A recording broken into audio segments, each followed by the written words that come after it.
ఈ గ్రంథంలోని నివేదనలోని కొన్ని అంశాలు గురు విశ్వపతి గారి మాటల్లో. ఈ బ్రహ్మాండములో వెంకటాద్రిని మించిన పవిత్ర ప్రదేశం మరొకటి లేదు. శ్రీ వెంకటేశ్వరునితో సమానమైన దైవం ఇంతకు ముందు లేడు, ఇక తరువాత ఉండబోడు. సాక్షాత్తు ఆ వైకుంఠవాసుడైన శ్రీమన్నారాయణుడే మనందరినీ అనుగ్రహించటానికి ఈ కలియుగంలో భూలోకంలో పవిత్ర తిరుమల కొండపై శ్రీనివాసునిగా అవతరించాడు. ఆ శ్రీనివాసుని లీలలు అద్భుతం. నమ్మిన వారికి కొంగు బంగారం. అనంతుడు, ఆపద మొక్కులవాడు. తరతరాలుగా స్వామి తనను నమ్మిన వారిని రక్షిస్తూ వారికి ముక్తిని ప్రసాదిస్తున్నాడు.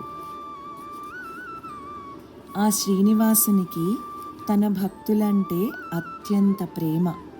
మనం అహంకారాన్ని, ఈ ఇహలోక విషయాలపై మమకారాన్ని వదిలి ఆ స్వామిని ప్రార్థిస్తే అన్నీ తనే చూసుకుంటాడు. కలియుగంలో ఇంతకు మించిన దైవం మరొకరు లేరు. ఇందువలననే తిరుమలను రోజు కొన్ని వేల మంది దర్శిస్తూ స్వామివారిని సేవిస్తున్నారు. శ్రీనివాసుని లీలలు అద్భుతం. ఆ స్వామిని మనసారా కొలిస్తే అంతటి మహత్తర దేవుడు మరొకరు మనకు కనపడరు. శ్రీవెంకట తత్వాన్ని అర్థం చేసుకుంటే అంతకు మించిన బ్రహ్మానందం మరొకటి ఉండదు. ఈ శ్రీవెంకటాద్రి వైభవం సాక్షాత్తు ఆ స్వామి అనుగ్రహంతోనే రచింపగలిగాను. కలం పట్టినది నేనైనా ప్రతి అక్షరం ఆ స్వామిదే. నేను కేవలం నిమిత్త మాత్రుడినే.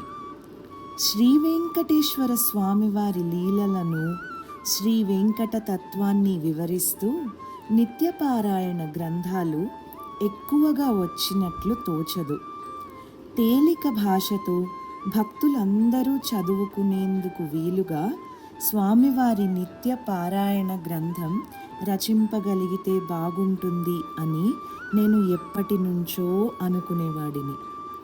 శ్రీనివాసుని అనుగ్రహంతో ఆ కోరిక ఇన్నాళ్లకు తీరింది. సాక్షాత్తు ఆ స్వామివారి ఆజ్ఞతో, అనుజ్ఞతో, అనుగ్రహంతో రచించబడిన పుస్తకం ఇది. ఎంతో అతి సామాన్యుడనైన నాకు ఈ నిత్యపారాయణ గ్రంథం రాసే పుణ్యఫలం అందించిన ఆ శ్రీనివాసుని ఎన్ని విధాలా కీర్తించినా తక్కువే అవుతుంది. ఈ సృష్టి మొత్తం తానే అయిన ఆ స్వామికి నేనేమివ్వగలను?